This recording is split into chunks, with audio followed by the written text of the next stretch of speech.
Hello and welcome. Yeah, we are at State 22 on our U.S. State Quilt Block journey that we've been on together. If you're just joining in for the first time, welcome. If you've been here from the get-go, thank you ever so much.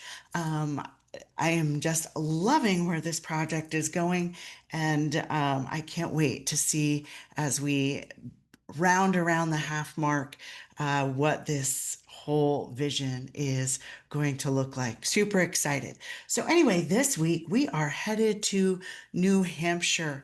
Lots of fun little things that I found out about New Hampshire. One of the things that I'm enjoying is learning silly things or facts about each state that, of course, I had no clue about until I had to search for tangles that related. So, anyway, welcome. Go ahead and offer yourself gratitude and appreciation as we begin this process.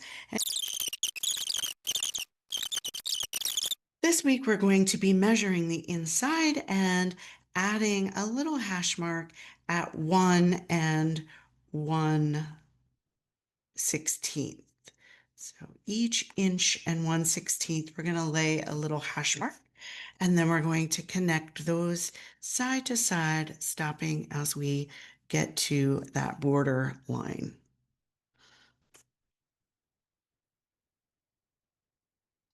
And then we're going to do the same thing in the direction that we're lying right now. So horizontally, we're just going to add another hash at 1 and 1/16 and connect those down to the frame, the border, which will give us a 9 square-ish block.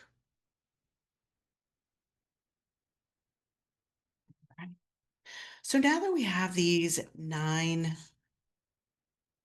blocks specified, we're going to go into each corner. So each corner box, we're going to put a little hash at the center of each one of those corner box lines.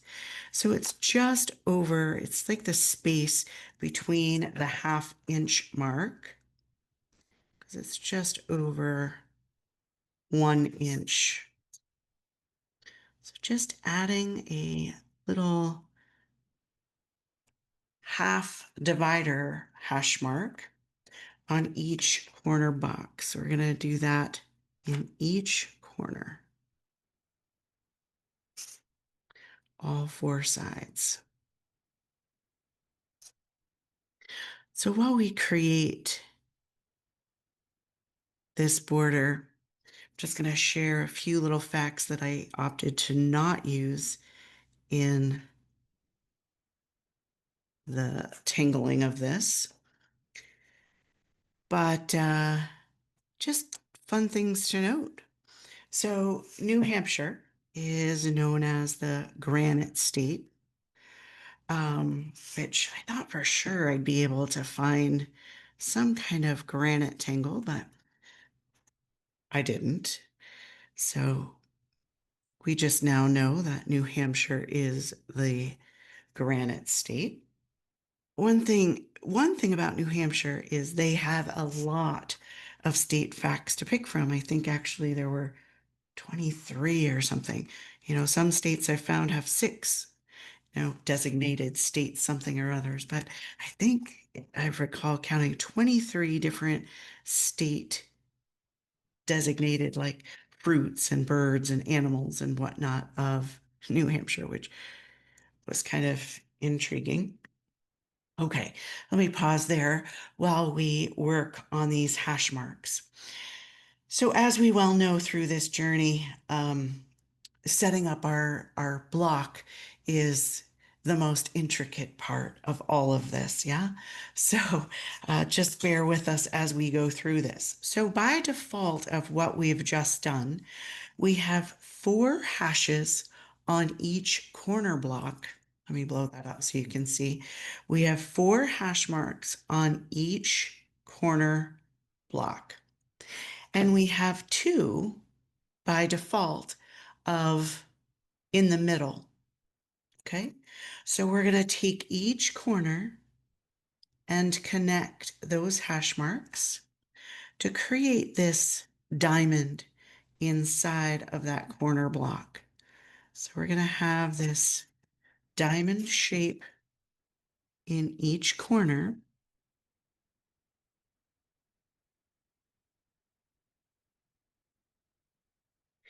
And we're not ignoring these dots that go side to side in that center block. So we're going to connect those side to side. Back at a corner block, connecting all four sides to form that triangle. So anyway, New Hampshire has, as I mentioned, a lot of state designated items, if you will. And one of them is the state fruit, which is the pumpkin. Well, I thought that would be great for some gorgeous into our quilt. But honestly, I just couldn't figure out how to make it fit. So if gorgeous speaks to you in this space, and you can tone it down into these teeny tiny little spaces that we're doing, wonderful. That will be amazing. And it will actually tie in very well to the one of the tangles that we are using, Thanksgiving.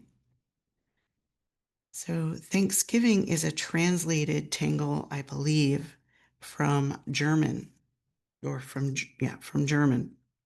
If I am looking at the foreign language correctly, although I'm not quite sure that I am. But anyway, it translates to Thanksgiving, which is super perfect for this week's block because Sarah Josepha Hale thought that Thanksgiving was the most important day of our country and fought until she was heard all the way up to President Lincoln when he said, yes, you're right. We should, in fact, have a holiday for our Thanksgiving. So there you go. She was from from New Hampshire, and she fought for our Thanksgiving holiday. So there you have it. That's where we're headed.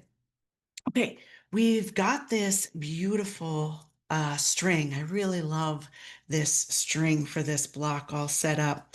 And once again, just kneading and warming up that kneaded eraser so that we can tone these lines down. Again, we don't want to get rid of them. We want them to still have a voice, but we don't want those lines to shine through as we add the color and dimension into this quilt. All right. Wonderful. I guess in the supply visual, I should have had my dark gray and my light gray microns because we're not tingling without them. So there you go. We also need those dark gray and light gray microns. And this week I'm going to be tangling in my light gray, and I'm going to head first into these triangular spaces in these corners. And in this triangular space, we're going to do the tangle cider because New Hampshire is known for their apple cider donuts.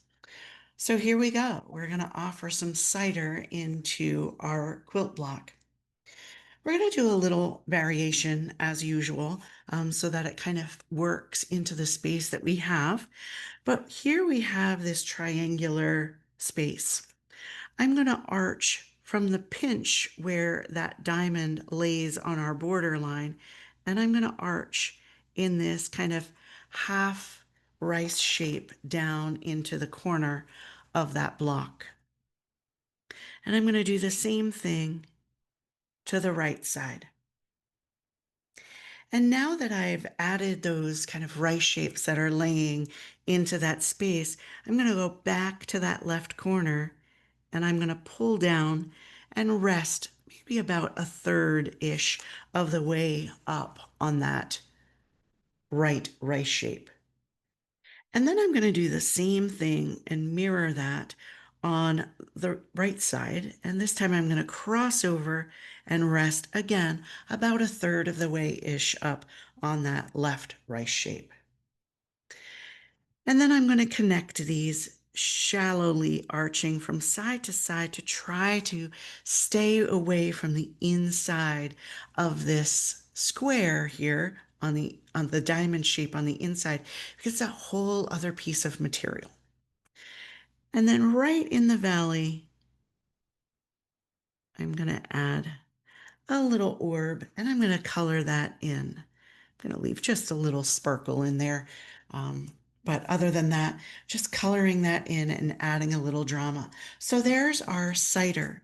So arching and laying a rice shape on the left side and the right side. Arching down from the left side to about a third of the way down to that rice shape on the right. Starting on the right side, crossing over and adding another arch to the left.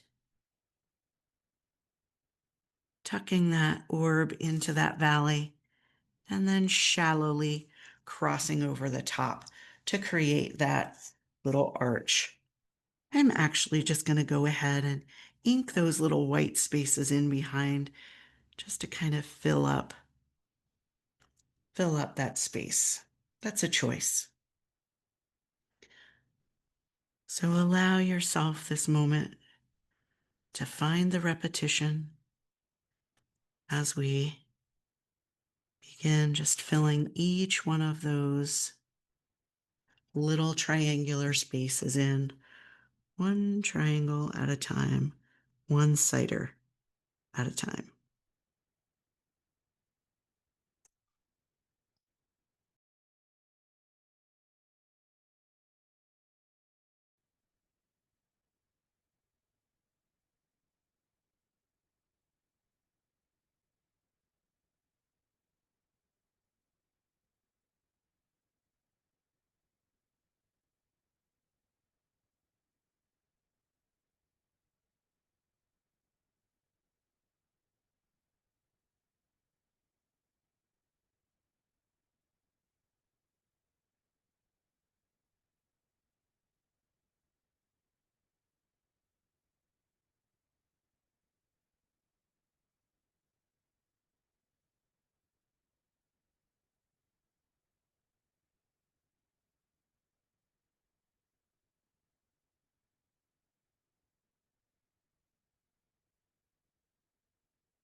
Just a few strokes in, a few triangles completed.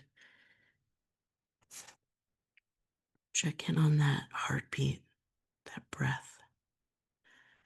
This repetition should already be finding that Zentangle magic, yeah? Just enjoying each stroke as it comes.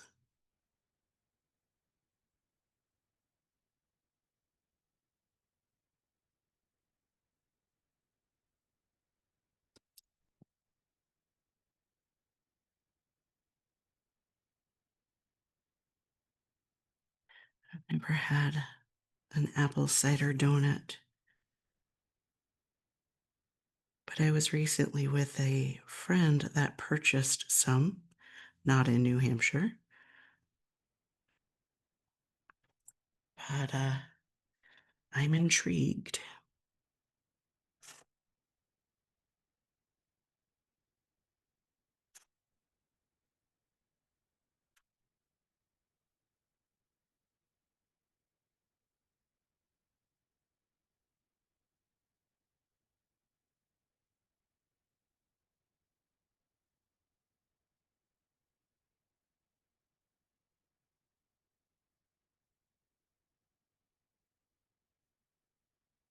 Here's an interesting fact for you for New Hampshire. New Hampshire is the only state that offers ski jumping in high school. Isn't that interesting?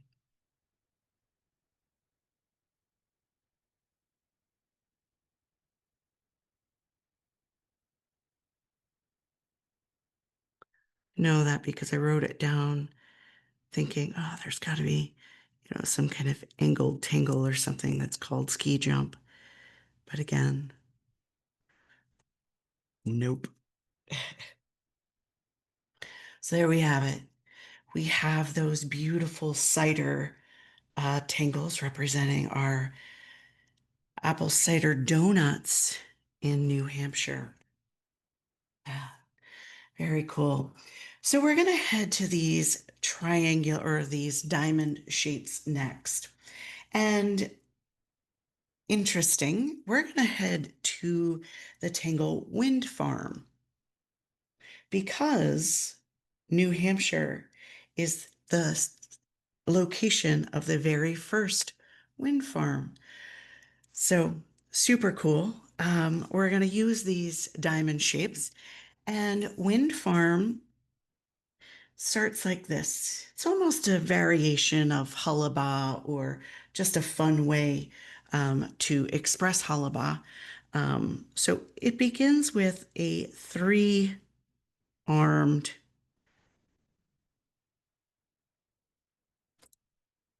section. So think Y, right?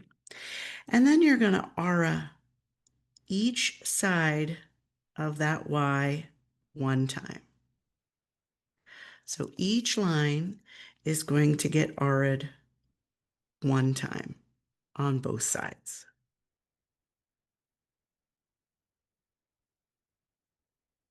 So that's our first wind farm, but it's only a single windmill until which point we add more, creating the farm. So using our hullabah style, we're going to continue to create these go behind Ys, which will inevitably be aura'd, again using our go behind. And these are all going to mix and mingle into this diamond space to create our wind farm. And you could add as many or as few of these Ys into your expression, dividing that space as you see it. And These are, again, pieces of material that we're cutting. So you can choose to cut different sections of each fabric or of each piece of material, right? So not all of these diamonds need to be created equally, right? So allow your diamonds to be filled with the wind farm as you see it. And remember, we're cutting. So if you want to just fill in a little space um, to show that there's another wind farm here, that's perfect because it just means we've cut along the edge of that windmill. All right. So that's where we're headed. Piling up these wind farms into these corner diamonds. Taking your time, enjoying the process as we honor the first wind farm found in New Hampshire.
Okay, so we have our windmills populated, our wind farms populated in these center blocks. So now we're going to go to these rectangular spaces closest to this center and add some more. So a different way of approaching it, since we have now a rectangular form instead of a squarish form, but just adding that wind farm into these rectangles that border that center tile.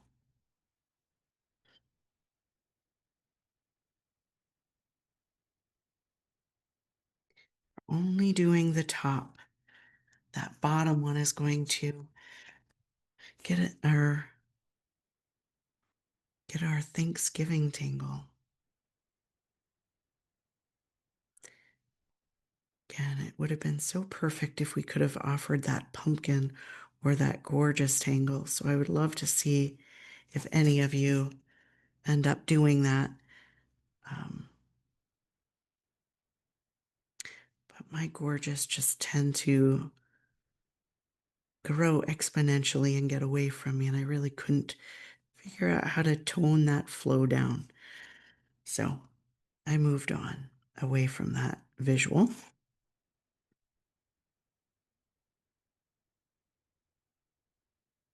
Let's see, what other things can we learn about New Hampshire?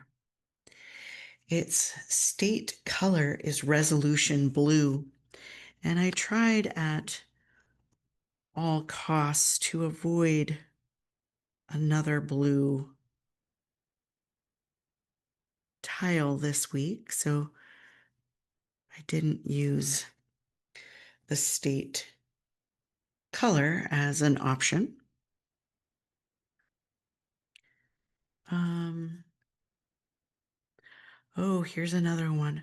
Flume Gorge. I'm giving you all of these um, inspiration points for the next tangle that you all create so you can name it so that the next person looking for these kind of terms in their tangle world are all set. So Flume Gorge, I thought for sure I'd find a flume tangle. I see a very great organic coming from Flume, but nonetheless, Flume Gorge is a beautiful touristy attraction in New Hampshire. And the wildflower is the pink lady slipper. Again, really thought I'd find something on that, but instead I just wrote it down as a great little fact.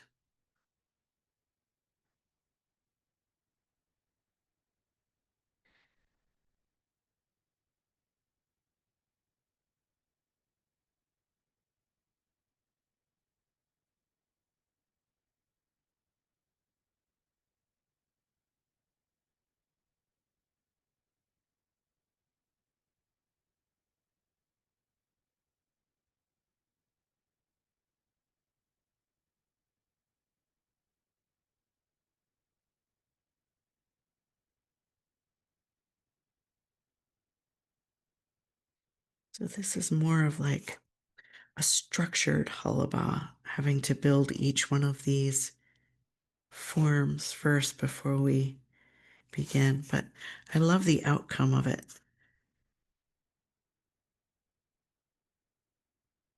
How they all just intermingle and play together.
All right. So there we have our wind farm and our cider. And we're headed into that Thanksgiving that I mentioned earlier. So um, Thanksgiving is an interesting tingle in that it's a little bit structured for me. So we're going to work on this together. And we got this. I'm cheering myself on in the background over here. All right. So Thanksgiving starts with a zigzag. And I'm going to try to get 3 peaks in my zigzag across that rectangular space. And then I'm going to bring lines down from the valleys of those zigzags so that I can then form another zigzag in that rectangular space.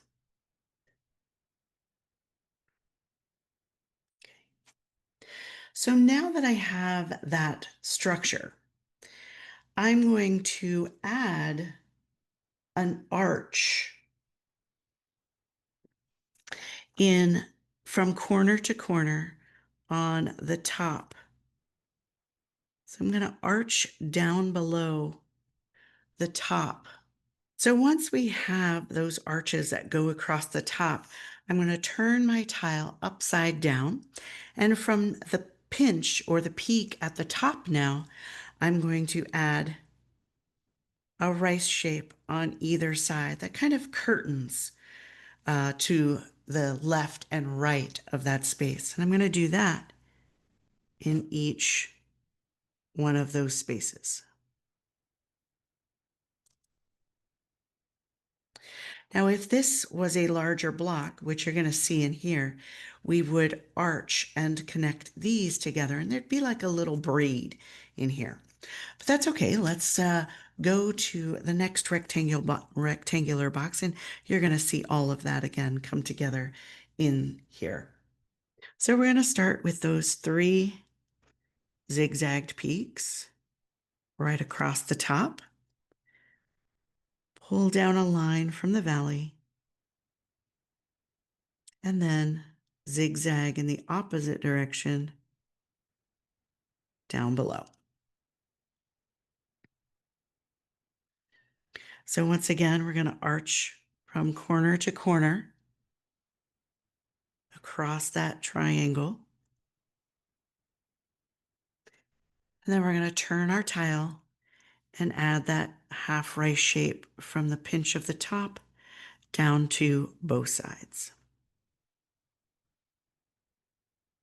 And kind of just like last week's expression or tangle step out, this has some drama associated with it into these spaces. Well, we're going to pause and hold off on that for our color. Okay, so we're going to incorporate our color details into that. All right, so here we go again. 3 peaks in that zigzag.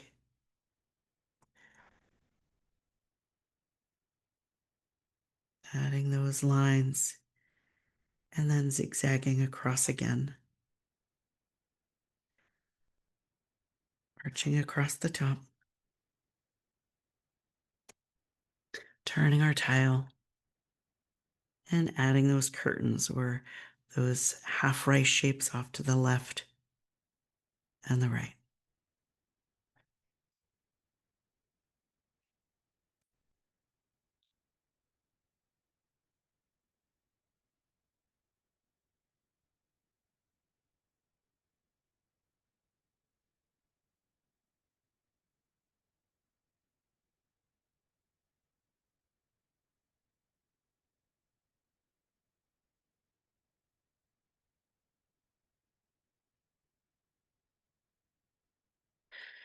I would love to say that Thanksgiving is my favorite holiday, but it isn't.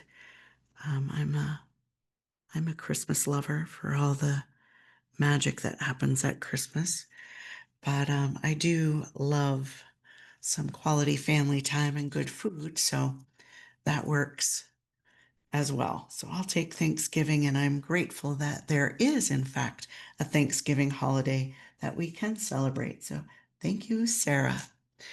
All right. So we're going to go into that center and um, we're going to offer some Thanksgiving right into this space. We're going to start with those 3 peaks.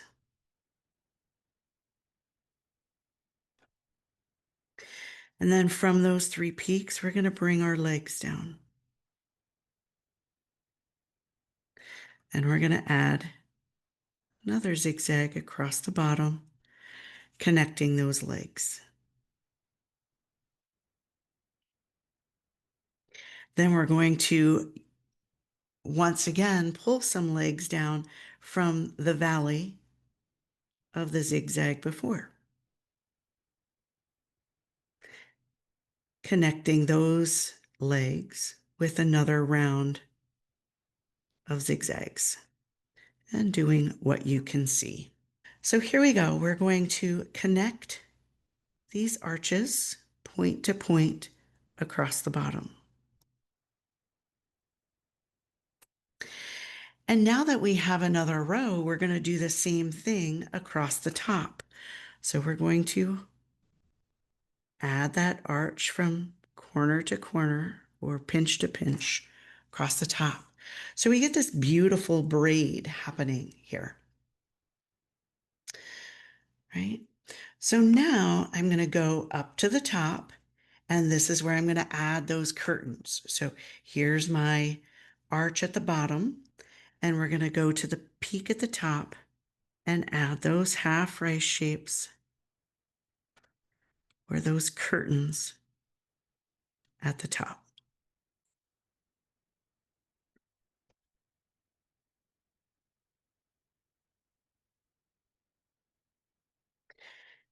And then we're going to turn our tile around and do the same thing.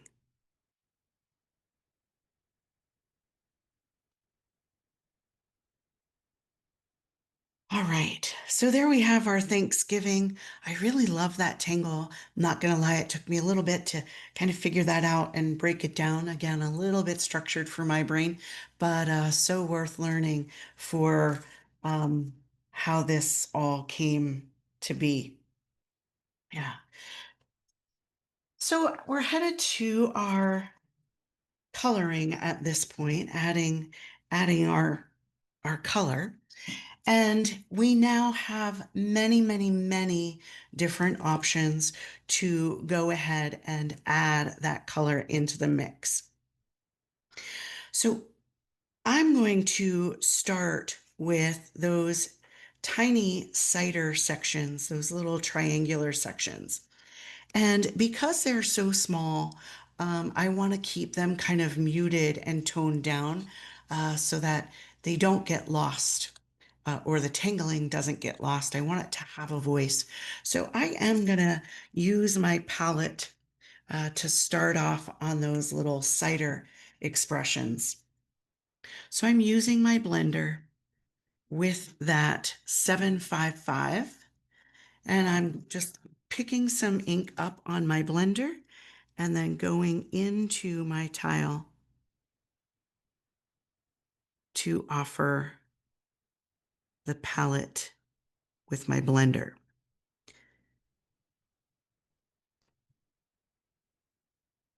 We can always redefine some lines if we feel like they're kind of getting lost in the mix here. This tile is going to be a little bit bright this week, trying to kind of find some balance with maybe some of our brighter expressions like Florida, and I don't really recall, but I knew that I kind of wanted to stay away from that blue. We're getting a little blue heavy, in my opinion, on those tiles. So livening it up and offering some different colors this week.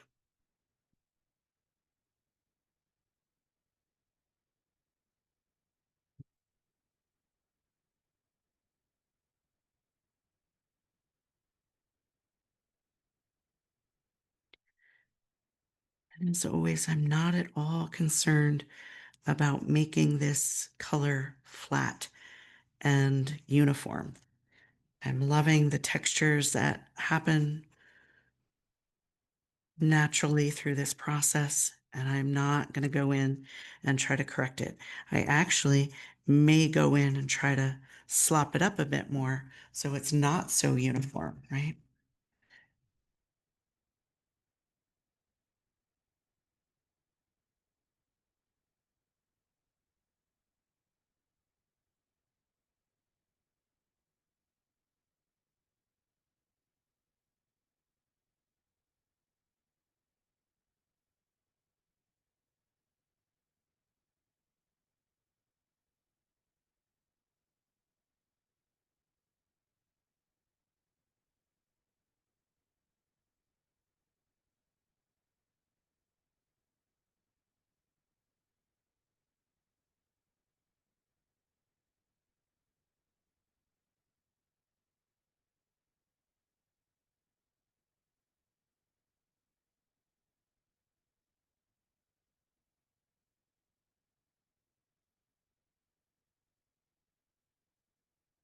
You're just joining us and you're not really familiar with this technique if you're using Tombos.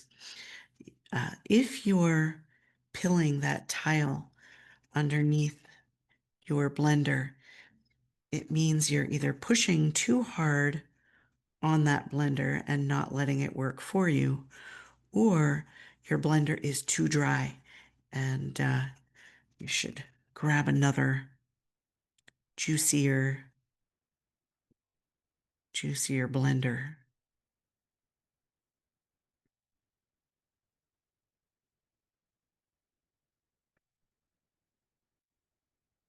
I really love how these tangles came together this week, how perfectly they worked out, not only into the spaces, but into the facts or um, interests of New Hampshire. So fun. The story that each of these blocks is telling as it comes together into the bigger picture of the other quilt blocks that we've done. Or if you've only done one, that's perfect too. That still has a story to tell. So change that perspective. Is there any of those triangular shapes that you want to kind of add some texture to, add some depth to? That's the perfect place. Now is the perfect time to go ahead and just make that color work for you. So I'm going to change it up a little bit as I go to my next color off to the side, cleaning off my blender so that I can get rid of all of that pink in there. And I'm going to go with my windmill, or wind farm, that 098, that 098. I'm going to change it up. And this time I am going to take my ink directly to that block or that square of my wind farm and outline that block. And then I'm going to take my blender, make sure it's clean, and go right into that block, circular motion, and I'm going to tone that down. Because the windmill doesn't have a lot of detail right on the edge that would affect being able to see those stitch marks, I'm just going to go ahead and allow that shadow or that shading to already start taking place with how we're laying down our color. And of course, we'll go back in and add our details with our colored pencils afterwards to highlight that shading, but we're just kick-starting that right now by outlining that center.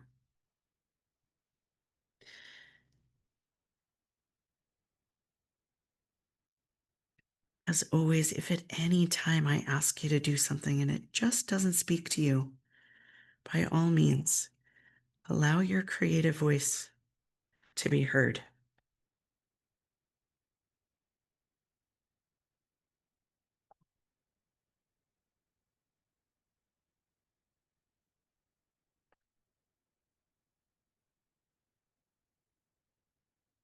I love that technique, how it softens into the middle. You have that depth on the outside of that patch, but you're already starting to get that highlighted poof for when we start stitching and piecing these patches together.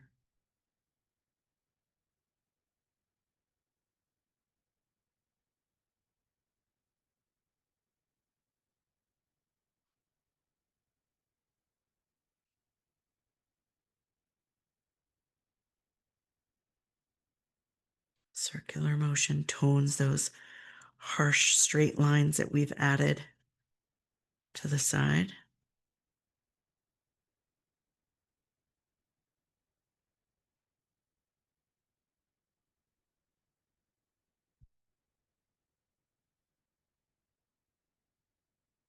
It's so fun being able to create our own fabric and make it work for us.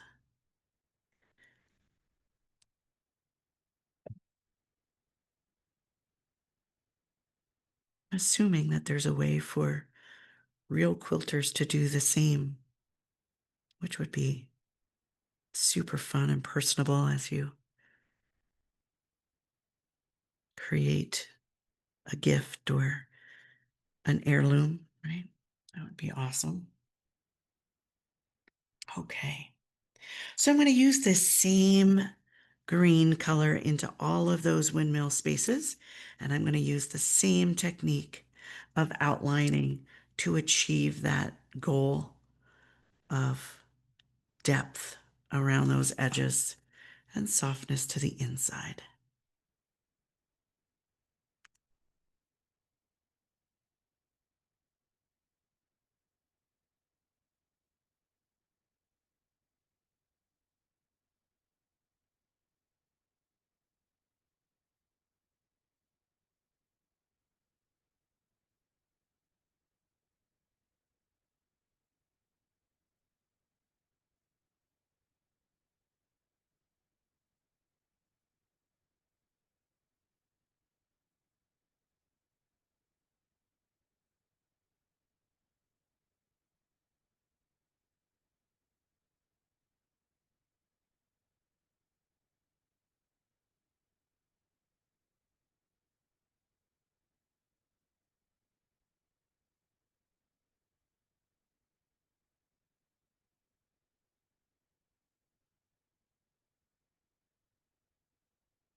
It's already looking so cool.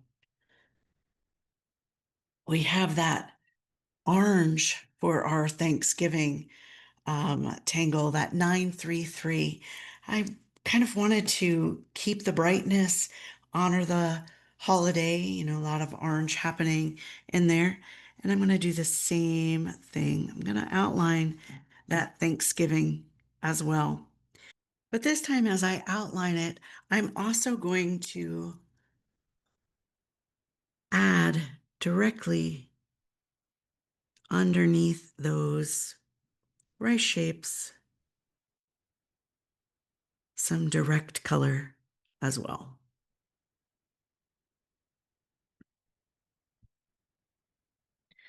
So now that I have that palette, I'm going to operate the same exact way. I'm going to soften around those edges, and I'm going to start with the edges first. So I'm going to come around, work with those edges in a circular motion, in essence, kind of giving that center a bit more time to dry. And now I can pull up into that, and it won't interfere or spread too far beyond that. So we have that beautiful center edge that happens underneath that wind farm or that Thanksgiving. So again, outlining the whole rectangle.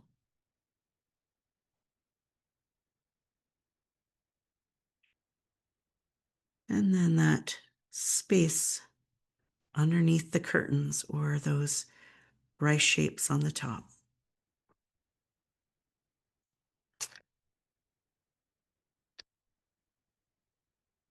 Softening the edges first, giving that open triangular space a little bit more time to settle in, and then go in and soften that out.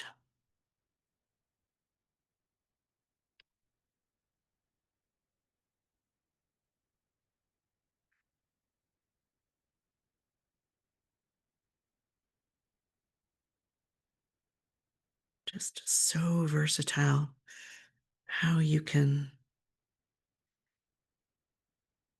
opt to express each one of these fabrics. You may have decided to do the same thing every week. You may have decided to kind of follow along and explore.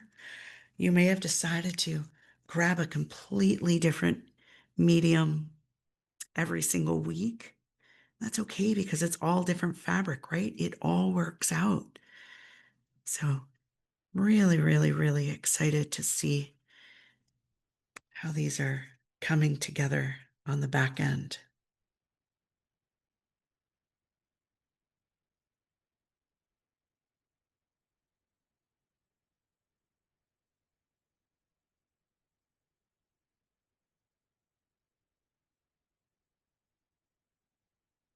Yeah, this color combination is super fun.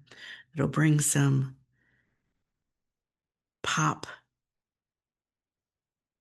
and again, kind of work with some of the brighter ones that we've had so far so that they don't stand out so much as individuals, but now have partners in crime to our bigger expression. I shouldn't say that. Partners in beauty is what they are, not partners in crime.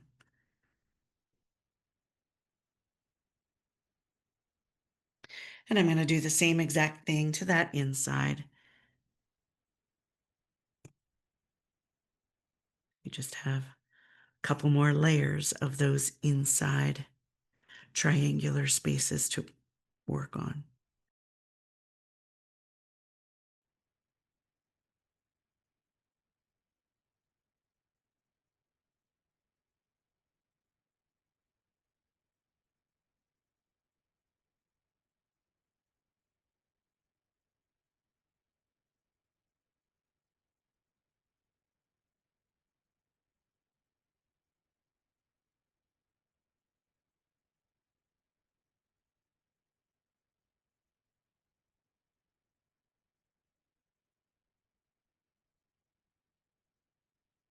Wish you could have seen my excitement when I found this tangle after reading that beautiful story of how Thanksgiving came to be. and how adamant somebody was about making that happen. Truly just didn't give up. So when I saw that there was a Thanksgiving tingle, I was super, super excited to share.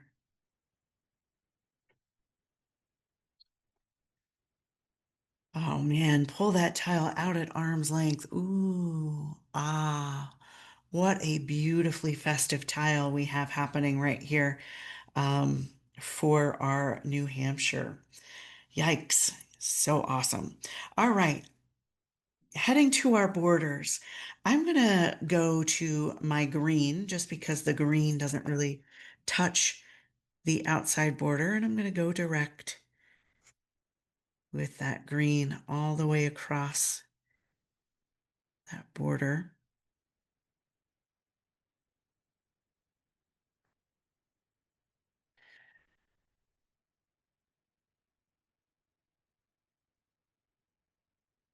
Remembering that this fabric is wrapped around this quilt block, right?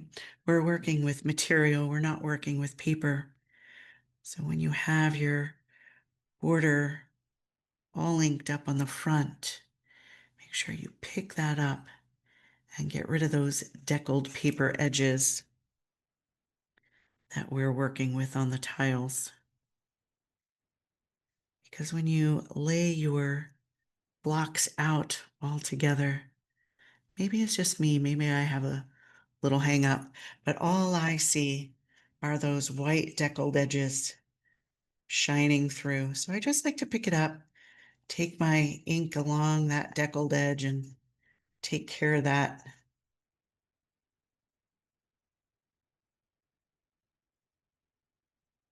Yucky white.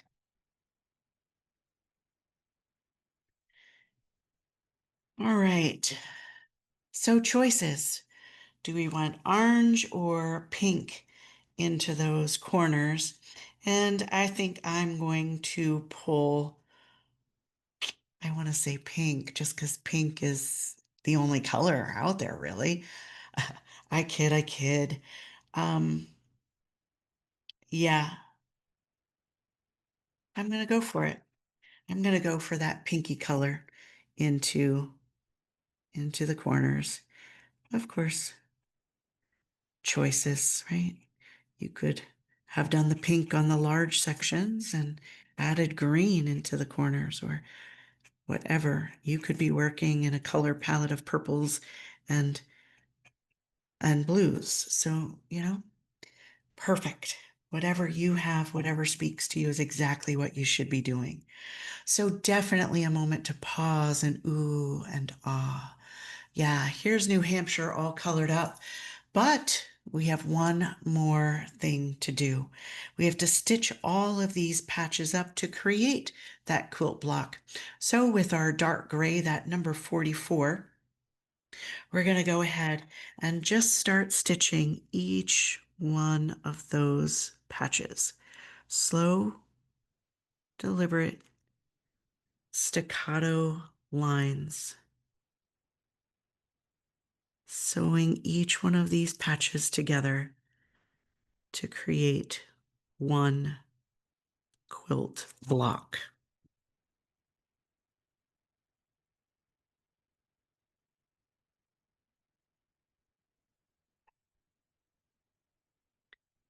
This right here, as tedious as it is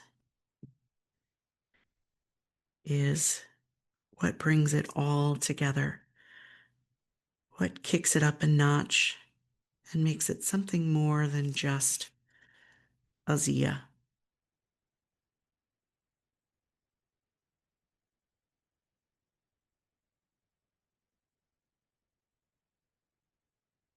And as we go through each of these blocks, we're noticing that it's not about the depth and detail that we're adding into each one of our tangles, because that's just part of the fabric, right?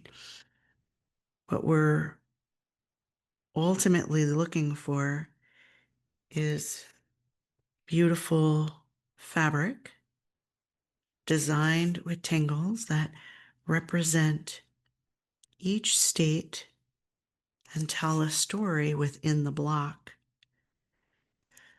But it's not that detailed tangling with line weight and depth and shading, and it's merely just a fabric pattern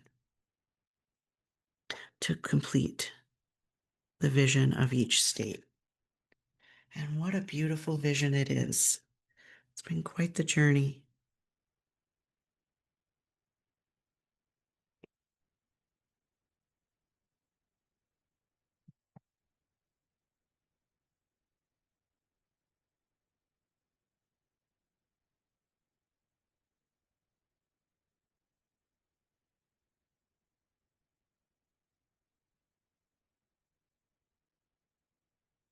The question that I've been having with myself as I try to figure out how these are all coming together for me and how I'm going to display each one of these blocks into the quilt that I'm working on.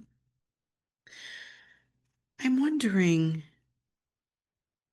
how or if I'm going to remember which state is which.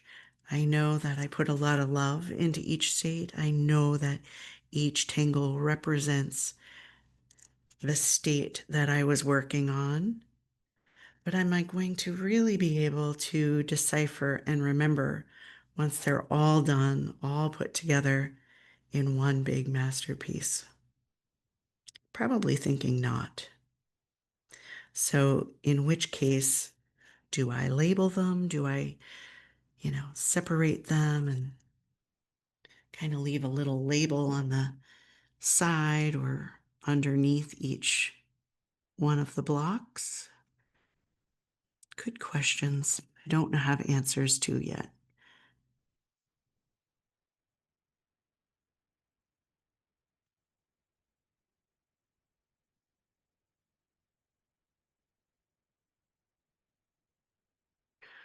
All I know is I'm enjoying the journey.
And don't forget to stitch your border's edge.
All stitched up and beautiful, ready for its little hint of shading into this piece.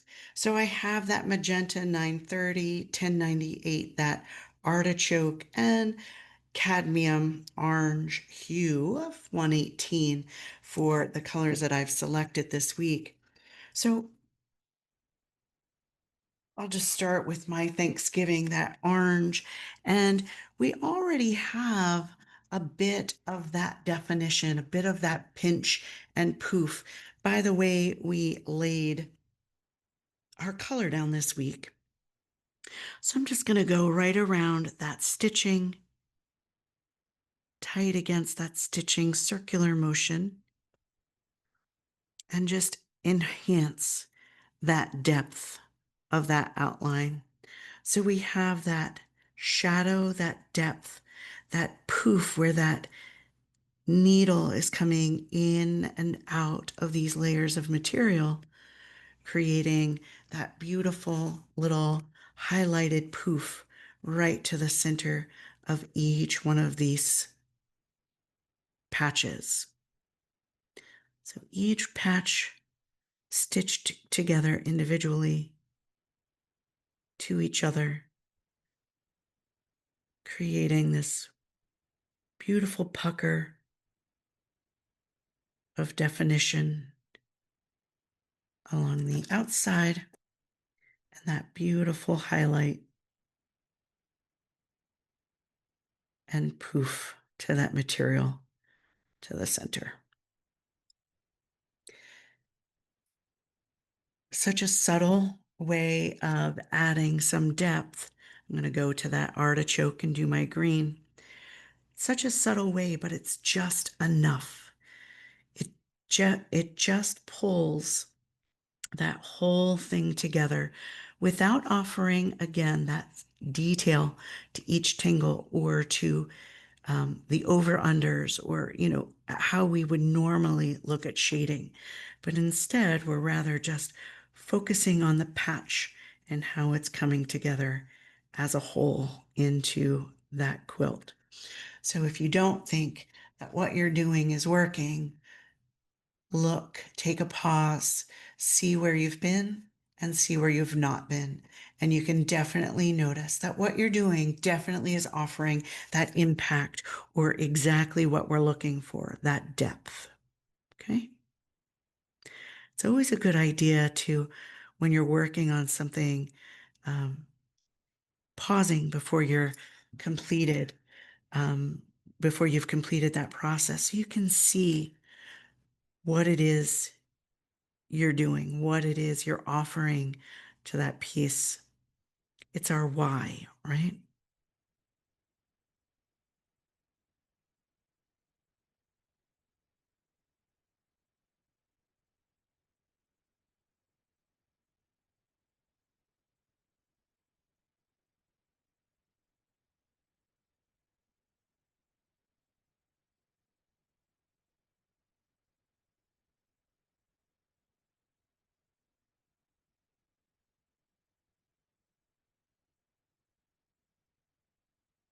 I'm going to do the same thing into those pink spaces as well with that magenta.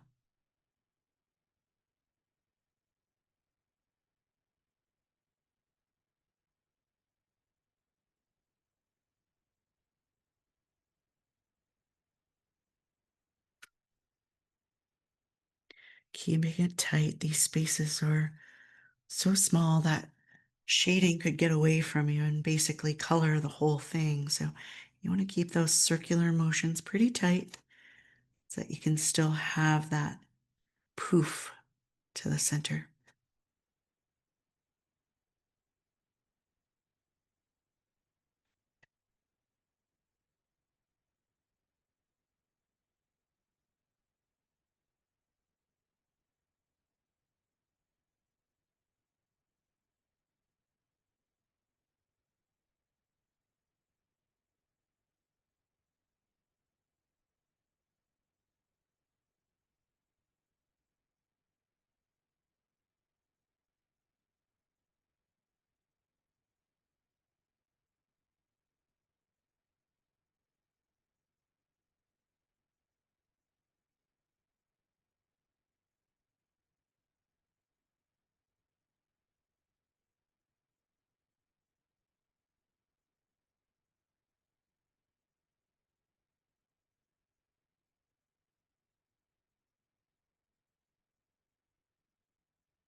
So there we have it, New Hampshire.